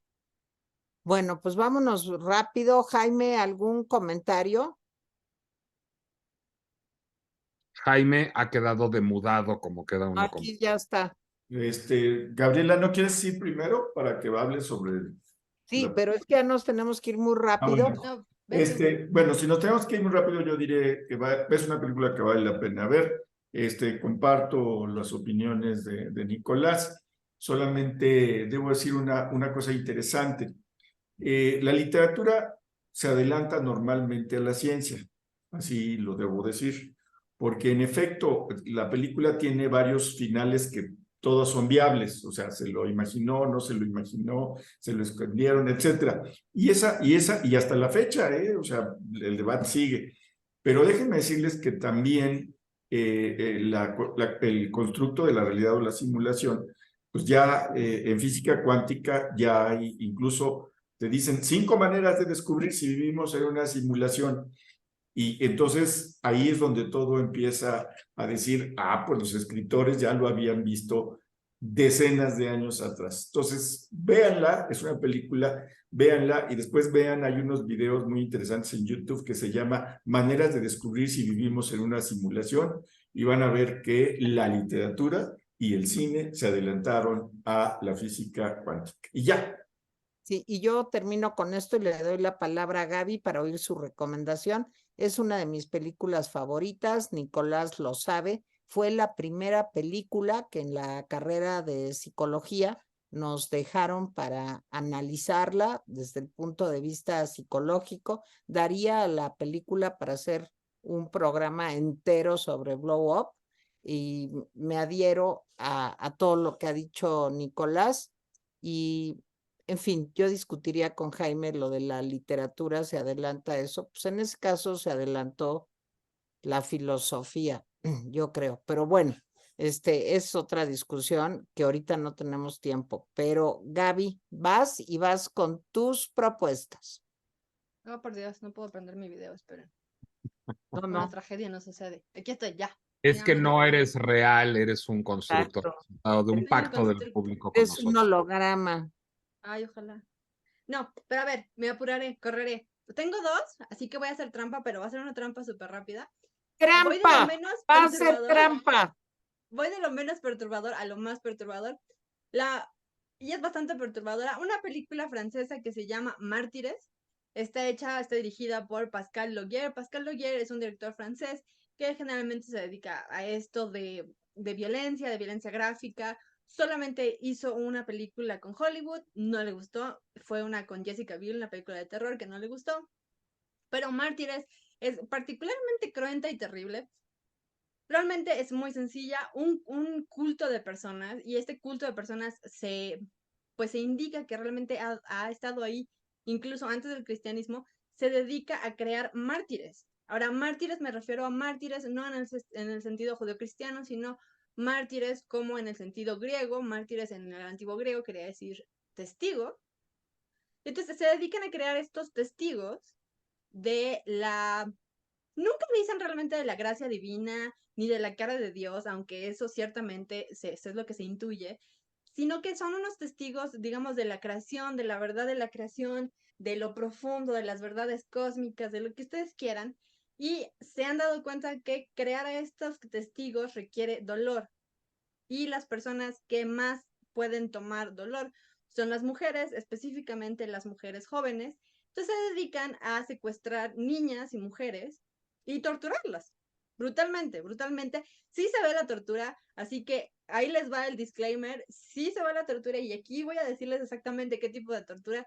Ay, Así que no, si no quieren escucharlo, no. ahí se los dejo. Entonces, toman estas chavas. La primera escena es una niña como de unos 11, 12 años. Está sentada sobre una silla, está toda ensangrentada, toda llena de moretones, en una silla, pues en un cuarto oscuro. Y hay otra persona encadenada a la pared. Por alguna razón, ella se desencadena, se suelta la cadena y se echa a correr.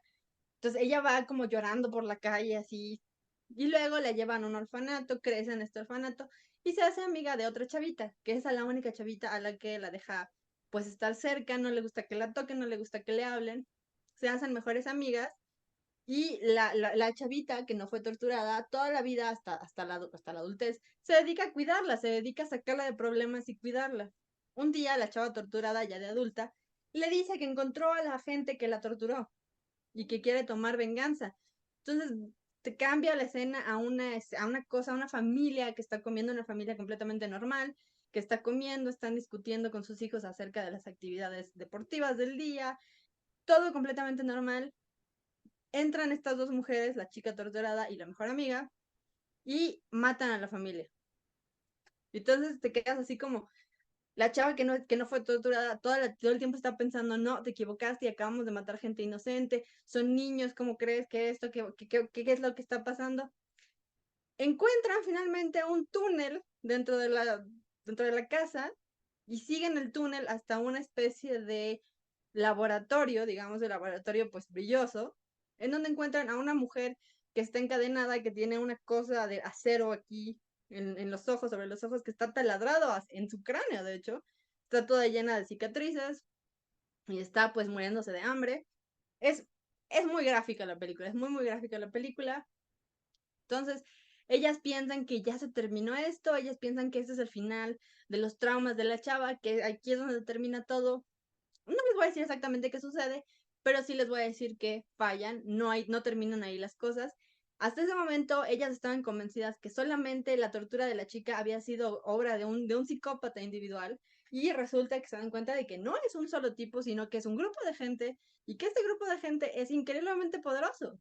Entonces, se encuentran en la vista, como el blanco de este grupo, que las toma captivas de nuevo, se las lleva, y por una cosa o la otra, la chica torturada muere, es la que sobrevive la otra, la mejor amiga, y les voy a hacer un spoiler y se los voy a hacer porque, pues por amor, pero, pero realmente, pues por si no lo quieren ver, se llevan a esta chica, la mantienen cautiva durante semanas, meses, no se explica exactamente cuánto tiempo, y la torturan, y las escenas de tortura son largas, son gráficas, no son violencia plástica, son violencia real, le pegan, la cortan, le hacen cosas brutales y terribles, y eventualmente cuando se dan cuenta de que ha sobrevivido más que cualquiera otra de las cautivas, la desollan viva.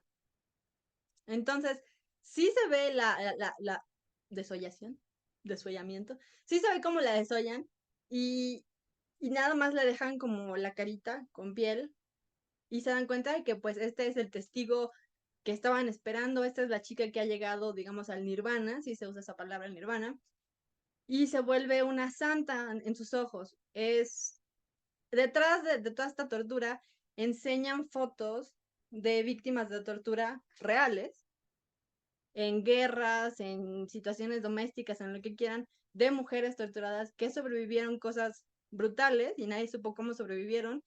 Y sí, las fotos que ponen detrás son reales, así que si la ven y se preguntan, esa cabecita que nada más está ahí es real y esta otra cosa es real, sí son reales, sí son personas que sobrevivieron y sí son fotos reales. Entonces, véanla o no la vean. Es muy gráfica, ya se los dije, y está disponible en Popcorn. Y mi segunda película, que es todavía más perturbadora y más Híjole, real, es una película que se llama Los hombres detrás del sol. Es una película de Hong Kong de 1988 y está basada en las atrocidades de la unidad 731. Si no saben qué es la unidad 731, fue una unidad de médica japonesa durante la Segunda Guerra Mundial que se dedicó a pues experimentar con prisioneros soviéticos, chinos y creo que un par de americanos también. Y les hacían cosas como vivisección, pues experimentos biológicos. A propósito, les daban enfermedades y veían qué pasaba. Hay una escena muy perturbadora acerca del experimento del frostbite. Frostbite es cuando te da como que tus deditos se congelan. Hacen, o sea, si de veras han visto películas acerca de Joseph Mengele y cómo experimentaba con los niños, y si han visto películas acerca de los experimentos nazis, bueno, piensen en eso y hagan lo peor, porque todos sabemos mucho de los nazis, pero muy poca gente realmente sabe de la unidad 731, que fue O sea, fue de una brutalidad tal que de veras ha quedado olvidado de la historia. En general, a los que asesinaron fueron a campesinos y campesinas chinas, y es, por cierto, parte de por qué los chinos le tienen tanta inquina a los japoneses, que es algo que sobrevive hasta hoy. Les voy a decir algo de la película. De nuevo, no es violencia plástica, es una violencia súper gráfica, súper realista, de hecho es hiperrealista, y no se avergüenza de sí misma. O sea, son escenas tras escenas tras escenas de tortura brutal y terrible. Y sí, pues es una condena a lo que pasó. Ahora, esta película es parte de una serie. No, yo no he visto las otras, pero las otras son acerca de Nanking. Nanking también fue una cosa brutal. Y si quieren ver esta película que se llama Los hombres detrás del sol, obviamente del sol por la bandera japonesa, si quieren ver esta película, está disponible en YouTube, pero solamente en español. Pero la original está en chino, así que supongo que no debe afectarles tanto. No, yo no la quiero ver, evidentemente. Yo leí un libro de Leon Uris que se llama QB7, de veras que es pues un relato de las atrocidades del doctor Mengele, que, en fin, quedé con eso Solamente te voy a decir una cosa. dañada. Los nazis, los doctores nazis, aparentemente fueron a la unidad 731 que fue en Japón y dijeron, eso es demasiado, aguanta, porque eso está muy cabrón. Entonces, imagínate que es una cosa tan brutal que hasta los nazis dijeron, es demasiado para mí y yo ya me voy. Entonces, ahí está. Bueno, ¿algún comentario brevísimo, Jaime, Nico? Sí, nada más sobre la crueldad de los japoneses con los prisioneros de guerra. Hay varias películas americanas de la época de oro, bueno, de los 50, 60. Tú te acordarás de alguno donde aluden a eso. Y está también esta película de David Bowie, Buenas noches, señor Lawrence, que tiene una música preciosa, una fotografía maravillosa y las actuaciones de David Bowie en un campo de concentración japonés. Y es bien sabido, y se ha dicho en varios libros y películas, que la crueldad de los japoneses superaba pues con mucho a la crueldad de los nazis. Pero nada más Muy les voy a dar bien. una recomendación. Antes de que vean la película, sí les recomiendo, métanse a la página de Wikipedia de la unidad 731 y lean acerca de los experimentos, porque los experimentos que dicen ahí sí pasan en la película. Así que si la página de Wikipedia les causa como que les apachurra su corazón o les hace algo, no vean la película. En serio, yo vomité durante la película. Ay, Dios mío. Nico, ¿algún comentario brevísimo? Por fortuna, acaba de reeditarse Morirás lejos de José Emilio Pacheco, que es uno de los libros más perturbadores que he leído en mi vida y que es una novela sobre Joseph Mengele, que jamás menciona a Joseph Mengele y que está narrada desde el punto de vista de una víctima, de una presunta víctima de Joseph Mengele que viviera en México donde Mengele se hubiera venido a refugiar. Es otra vez una novela que es casi un poema en prosa sobre el horror nazi, sobre la figura de Joseph Mengele, y estuvo mucho tiempo descatalogada, y a mí me da mucho gusto, es que además la tengo muy fresca porque la van a presentar este fin de semana en la Feria del Libro Judío, Morirás lejos, de José Emilio Pacheco, que es la mejor novela de Pacheco, a mi juicio, por mucho y muy por encima de Las batallas en el desierto. Y yo propongo, a ver si quieren, si les parece, podríamos hacer un rincón de la orfandad de películas de nazis. Yo creo que sería interesante. Lo propongo a ver ahí qué dice Gaby. Bueno, Se lo y voy a pedir a la ustedes presidenta, gracias. No, Ok. yo prefiero de monstruos, de veras. también, de Pueden ser monstruos. los nazis. Bueno, rápidamente, ¿dónde te leemos, Nicolás? ¿Te escuchamos? ¿Te vemos? El Heraldo de México, Spotify, Latinos. Ok. Y en el Heraldo te leemos los viernes. No, los Viernes. viernes. Y te oímos los miércoles. Leer, miércoles, oír, viernes, ver, viernes, bye. En Latinos también. Jaime, Chao. Ay, rápido. Dios mío, qué bueno Chao. que tienes prisa.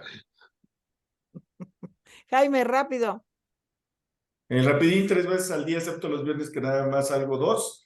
Y en El Economista los viernes, hoy mi artículo se llama FAM, desciudadanizando el proceso. Ok, muy bien. Gaby, ¿nos das tu correo? Es gaby.guerrero.rapidin@gmail.com. Y si no se lo Am- supieron, léanlo otra vez. A mí me ven en el Rapidín, me leen en el Heraldo. Mi artículo de hoy se llama La traición y me pueden leer en Etcétera y los lunes y también ver en Atypical TV los miércoles a las 11. Que tengan un gran fin de semana. Muchísimas gracias, Nicolás Alvarado, Gaby Guerrero, Jaime Guerrero, su servidora Tere Vale. Denle like, digan que les gustó y nos vemos la semana entrante. Y muchísimas No, gracias. no, Gracias. bueno, Dios. Ay, No, Di que ibas. no, es que no encontré el libro de biografías, pero hay uno que se llama Las vidas de Joseph Conrad. Este no lo he leído, pero pues así se llama. Pueden comprarlo en internet. bueno, ya No, vieron sí, Muy ustedes bien. cómo son Tere Vale y Jaime Guerrero cuando tienen prisa, ¿eh? Qué bueno que no, yo tenemos. no tengo prisa. La prisa es de No, Teresa. yo sí. Bueno, Bye. adiós. Ay. Bye, Gracias. Bye. bye, gracias.